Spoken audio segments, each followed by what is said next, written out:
maioria dos crentes honra o sangue de Jesus, canta louvores sobre o sangue de Jesus e agradece a Deus pelo sangue de Jesus.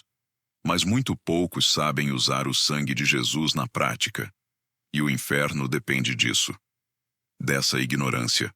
Porque no momento em que você descobre a autoridade, a legalidade e o poder que são liberados quando você declara o sangue, tudo no mundo espiritual se transforma. A escuridão perde o direito de atuar. As acusações perdem a força. O medo perde o controle. E o inimigo perde a permissão de operar na sua vida. E você entra num nível de vitória que sempre foi seu, mas que você nunca acessou. O sangue de Jesus não é linguagem poética. Não é expressão sentimental. Não é apenas um símbolo de consolo. O sangue é o fundamento jurídico da sua redenção. É a própria substância que destruiu o domínio de Satanás e te deu posição permanente diante de Deus. Apocalipse 12:11 diz que eles venceram Satanás pelo sangue do Cordeiro e pela palavra do seu testemunho. Vencer não é uma palavra suave, é uma palavra de guerra. Vencer significa conquistar, subjugar, tornar impotente. E as Escrituras declaram que a arma que derrotou Satanás foi o sangue. Mas a triste realidade é esta. A maioria dos crentes limita o sangue ao perdão. Eles veem o sangue apenas como o agente purificador da salvação, o removedor de culpa, a garantia do céu. Eles celebram o que o sangue fez no passado, mas nunca aplicam o que o sangue faz hoje. E. W. Kenyon escreveu: o sangue de Jesus é o testemunho vivo do que Cristo realizou por nós.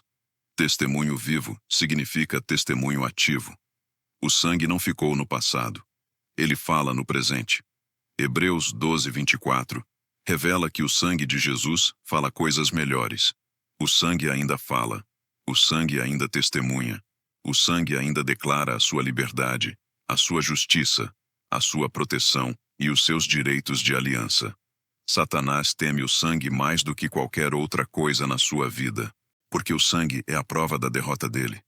O sangue é o comprovante da sua redenção. O sangue é o documento legal que declara você intocável por acusação, irreclamável pelas trevas e inalcançável pelo domínio do pecado. Quando você declara o sangue, você não está pedindo permissão. Você não está suplicando. Você não está esperando. Você está invocando uma verdade jurídica. Você está estabelecendo território de aliança. Você está aplicando o trabalho finalizado de Cristo sobre a situação que você enfrenta. Invocar o sangue é estabelecer o que o sangue já conquistou. É traçar uma linha que o inimigo não pode cruzar. É impor proteção divina. É silenciar a voz do medo. É responder a cada acusação com o veredicto da cruz.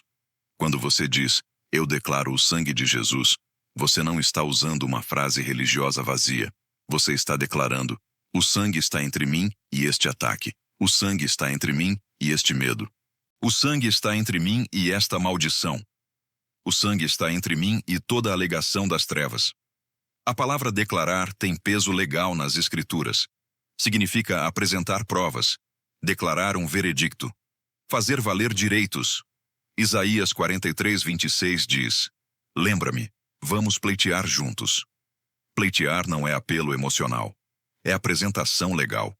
Quando você invoca o sangue, você está apresentando o sangue como prova diante de Deus e diante do inimigo. E a evidência do sangue é irrefutável. Ela prova que a dívida foi paga. Ela prova que a sentença foi cumprida. Ela prova que a maldição foi quebrada. Ela prova que você é livre. É por isso que o sangue de Jesus é o argumento final do céu. Quando você invoca o sangue, você não está argumentando sobre a sua dignidade. Você não está argumentando sobre o seu desempenho. Você não está argumentando sobre a sua bondade. Você está apresentando o sacrifício de Cristo e dizendo, esta é a minha posição. Este é o meu direito. Esta é a minha proteção. Esta é a minha aliança. O sangue responde a tudo que o inimigo traz contra você, porque o sangue já respondeu tudo isso na cruz. Esta é a revelação que a maioria dos crentes nunca compreende. O sangue não está esperando para ser aplicado. Ele está esperando para ser declarado. Ele não está inativo. Ele está aguardando a sua voz. Ele está aguardando a sua concordância. Ele está aguardando a sua confissão. O sangue já realizou a redenção. Mas a confissão aplica essa redenção à situação. 1 João 1,7 declara: o sangue de Jesus Cristo, seu Filho, nos purifica de todo pecado. Purifica está no tempo presente. É contínuo. É ativo. O sangue está sempre trabalhando, sempre limpando, sempre falando, sempre defendendo. Mas ele trabalha onde a fé o libera. É por isso que você precisa falar. A fé no sangue deve ser vocal, deve ser declarada, deve ser aplicada. No Antigo Testamento, o sangue tinha que ser colocado visivelmente sobre as ombreiras das portas. Não bastava que o cordeiro morresse. A morte não salvou ninguém até que o sangue fosse aplicado. Êxodo 12:13 registra a promessa de Deus: quando eu vir o sangue, passarei por cima de vocês. Deus não disse: quando eu vir a sua sinceridade. Ele não disse: quando eu vir o seu desespero. Ele não disse: quando eu vir o seu medo. Ele disse: quando eu vir o sangue. O sangue é o que impede o julgamento. O sangue é o que impede a destruição. O sangue é o que garante a proteção. Sob a nova aliança, a aplicação não é física, é vocal. Você aplica o sangue através da confissão. Você aplica quando diz: eu declaro o sangue de Jesus sobre a minha mente. Você aplica quando diz: eu declaro o sangue sobre a minha casa. Você aplica quando diz: eu declaro o sangue sobre o meu corpo, a minha família, o meu caminho, as minhas decisões. Quando as suas palavras se alinham com a verdade do sangue, o céu responde instantaneamente. Porque o céu age de acordo com a aliança. É por isso que o inimigo luta contra a sua compreensão do sangue. Se ele conseguir te manter pensando que o sangue é apenas histórico, ele te impede de usá-lo hoje. Se ele conseguir manter o sangue no âmbito da reverência, em vez do âmbito da autoridade, ele te mantém agradecendo a Deus por ele, sem nunca aplicá-lo. Se ele conseguir te convencer de que declarar o sangue é exagero religioso, ele te deixa impotente nos momentos em que o sangue deveria te proteger, te blindar e silenciar ele. O sangue silencia Satanás mais eficazmente do que qualquer outra coisa. Porque Satanás não pode argumentar com a cruz. Ele pode argumentar com os seus sentimentos. Ele pode argumentar com as suas circunstâncias. Ele pode argumentar com as suas emoções. Mas ele não pode argumentar com o sangue. O sangue é a declaração eterna da derrota dele. É a proclamação eterna da sua justiça. É o cancelamento eterno de todas as reivindicações que ele já teve sobre você. É por isso que Hebreus 10:19 declara que temos ousadia para entrar no Santo dos Santos pelo sangue de Jesus. Ousadia não é arrogância. Ousadia é confiança baseada em fundamento legal. O sangue te dá o direito de estar diante de Deus sem medo. O sangue te dá o direito de resistir ao inimigo sem dúvida. O sangue te dá o direito de entrar com autoridade sem hesitação. O crente que sabe usar o sangue é um crente que caminha em confiança inabalável. Mas a revelação vai ainda mais fundo. O sangue não apenas protege, ele purifica. O sangue não apenas purifica, ele empodera. O sangue não apenas protege, ele santifica. O sangue não apenas defende, ele declara. Quando você invoca o sangue, você não está apenas bloqueando o inimigo. Você está se alinhando com a identidade divina. Você está entrando na consciência da redenção. Você está se posicionando na realidade de ser comprado com sangue, lavado com sangue e selado com sangue. O sangue de Jesus é a palavra final do céu sobre você. Ele declara que você está perdoado. Ele declara que você é justo. Ele declara que você é santo. Ele declara que você está protegido. Ele declara que você é imune à maldição. Ele declara que você foi resgatado da destruição. E quando você declara o sangue, você está falando o que o céu já está falando sobre você. O sangue de Jesus não é apenas a cobertura do crente. É a afirmação do crente. Não se trata apenas de proteger você daquilo que está contra você. Trata-se de estabelecer o que já é seu em Cristo. Quando você declara o sangue, você não está apenas resistindo ao inimigo. Você está impondo o território de aliança. Você está declarando: Esta mente pertence a Deus. Este corpo pertence a Deus. Esta casa pertence a Deus. Este futuro pertence a Deus. E o sangue é a prova de propriedade. 1 Coríntios 6:20 diz: Vocês foram comprados por preço. O sangue é esse preço. Declarar o sangue é afirmar a posse divina diante de qualquer ameaça. É por isso que declarar o sangue é tão poderoso em momentos de ataque mental.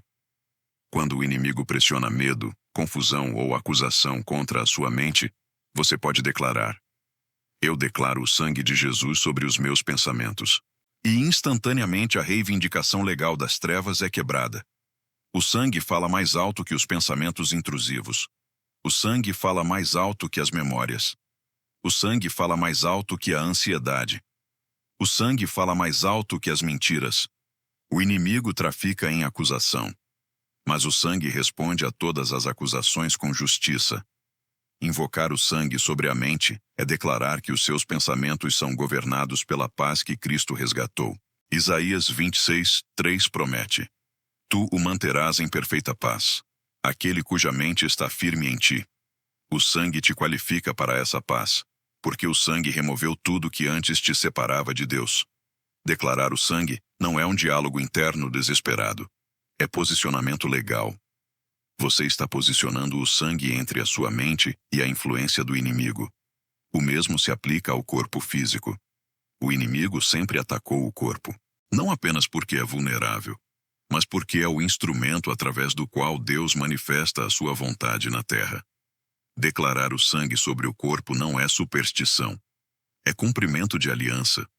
É uma declaração de que doença, dor e morte prematura não têm fundamento legal para operar, porque o sangue redimiu o seu corpo da destruição.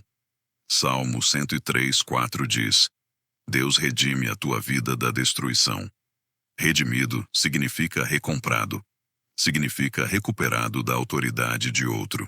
O sangue é a prova de que o seu corpo não pertence mais ao domínio da doença. Quando você declara o sangue sobre o seu corpo, você está reforçando esse resgate. Não é solicitação. É declaração. Você está colocando a cruz entre a sua carne e cada ataque das trevas. Você está declarando que o mesmo sangue que purifica a alma também cobre o corpo. Invocar o sangue é igualmente poderoso em assuntos familiares. Quando você diz: Eu declaro o sangue de Jesus sobre a minha família, você está alinhando o seu lar com o padrão de Êxodo 12, onde o sangue nas ombreiras da porta deteve o destruidor. O destruidor ainda está ativo no mundo, mas ele não pode atravessar o sangue. O sangue permanece como a linha divisória entre o povo da aliança e as forças destrutivas. Declarar o sangue sobre a casa não é ritual. É jurisdição espiritual. Você está declarando: esta casa foi comprada. Esta família foi reclamada. O sangue permanece de guarda. É por isso que muitos crentes experimentam uma paz inexplicável quando declaram o sangue. O sangue traz ordem. O sangue traz clareza. O sangue traz descanso. O sangue traz alinhamento. O sangue traz paz divina. Você não está imaginando essa mudança atmosférica? O sangue literalmente reforça as fronteiras divinas que as trevas não podem ultrapassar. O inimigo prospera em lugares desprotegidos, mas o sangue estabelece muros espirituais. Agora vem uma das verdades mais negligenciadas de todas. Declarar o sangue não é apenas defensivo, é ofensivo. Ele afasta as trevas. Ele desarma argumentos espirituais. Ele confronta alegações demoníacas. Ele avança a autoridade do crente em território que antes parecia impenetrável. Apocalipse 12:11 não diz que os fiéis sobreviveram pelo sangue. Diz que eles venceram. Vencer é linguagem de vitória. Vencer é linguagem de avanço. Vencer é linguagem de conquista. Quando você declara o sangue sobre uma situação, você está aplicando a vitória de Cristo sobre essa situação. Você não está tentando vencer. Você está impondo uma vitória já garantida. Você não está tentando fazer Deus agir. Você está impondo o que ele já fez através da cruz. Você não está tentando criar poder. Você está liberando o poder que já está presente. Declarar o sangue é a maneira do crente de dizer: este território pertence a Cristo, e eu defendo a sua vitória bem aqui. É por isso que o inimigo odeia crentes que entendem o sangue. O inimigo pode suportar crentes que oram em silêncio, duvidam silenciosamente e esperam vagamente. Mas ele não pode suportar crentes que sabem como declarar o sangue, porque o sangue o despoja de todo argumento jurídico. O sangue remove todas as acusações. O sangue anula todas as maldições. O sangue nega a ele o acesso. O sangue o expõe como derrotado. E. W. Kenyon escreveu: o sangue de Jesus é o testemunho vivo da derrota de Satanás. Não uma derrota passada, mas uma derrota presente. Quando você invoca o sangue, você está anunciando essa derrota em tempo real. Você está lembrando o inimigo do que ele não pode mudar, não pode desafiar e não pode reverter. O sangue significa que ele não tem direito. E quando você declara o sangue, você está falando com a autoridade do mais alto tribunal do céu. Mas a revelação vai ainda mais fundo. O sangue não apenas fala com o inimigo, ele fala com o seu próprio coração. Hebreus 10, 22 fala de ter nossos corações aspergidos de má consciência. O sangue silencia a condenação interior. Ele silencia a voz que diz que você é indigno. Ele silencia a memória que diz que você falhou. Ele silencia a vergonha que diz que você está desqualificado. Invocar o sangue sobre o próprio coração não é autoconforto. É alinhamento de identidade. Você está declarando: a minha consciência concorda com o céu. O sangue não apenas te purifica, ele te redefine.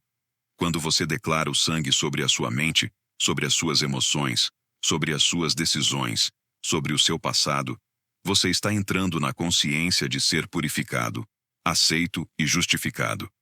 Você para de se relacionar com Deus através da culpa e começa a se relacionar com Ele pela graça. Você para de se aproximar de Deus como alguém que está tentando ser aceito e começa a se aproximar dele como alguém lavado, justificado e bem-vindo. O sangue não apenas transmite confiança, ele transmite acesso. Hebreus 10, 19 diz: entramos pelo sangue. Declarar o sangue é a declaração do crente de que o acesso é dele. Isso nos leva a um dos maiores mistérios do sangue. Ele prepara o ambiente para a comunhão. O sangue não apenas protege o crente das trevas. Ele atrai o crente para a proximidade com Deus. Quando você declara o sangue, as barreiras caem, as distrações diminuem, a clareza aumenta e o coração se enternece diante do Senhor. O sangue purifica tudo que antes se interpunha entre a humanidade e Deus, para que a comunhão se torne natural e sem esforço. É por isso que as estações de seca terminam quando o sangue é declarado com entendimento. O sangue restaura a sua consciência da presença de Deus. Mas há mais uma dimensão. A dimensão que torna o sangue incontrolável. O sangue é a aliança. É o próprio juramento de Deus. É a própria promessa de Deus. É a própria garantia de Deus. Quando você invoca o sangue, você está firmado na aliança que Deus fez, selou e jurou por si mesmo. Você não está tentando convencer Deus. Você está invocando o que Deus já se comprometeu a fazer. Você está declarando que Deus prendeu a si mesmo ao cumprimento dessa promessa. Deus selou essa proteção. Deus jurou essa redenção. E nada na terra ou no inferno pode derrubar uma aliança que o próprio Deus estabeleceu. É por isso que a sua autoridade aumenta quando você declara o sangue. Você começa a falar com peso. Você começa a resistir com clareza. Você começa a caminhar com certeza. Você começa a esperar vitória em vez de temer derrota. Porque o sangue não é um sentimento, é um fato. O sangue não é um estado de espírito, é a verdade. O sangue não é um ritual, é a realidade. E o crente que vive no poder do sangue é um crente que caminha em um nível de confiança espiritual que o inferno não pode abalar. Mas há uma razão pela qual o inimigo luta com tanta ferocidade para te manter longe desta revelação. Porque uma vez que você entenda como aplicar o sangue, você começa a entrar em outro reino de intimidade espiritual. Um reino onde você não apenas impõe vitória, mas experimenta Deus de uma maneira que transforma a sua vida interior inteiramente. Um reino onde você não apenas declara a verdade, mas encontra o Espírito em profundidade, em pureza e em poder. É a próxima dimensão da vida espiritual. A dimensão que o inimigo teme que você descubra.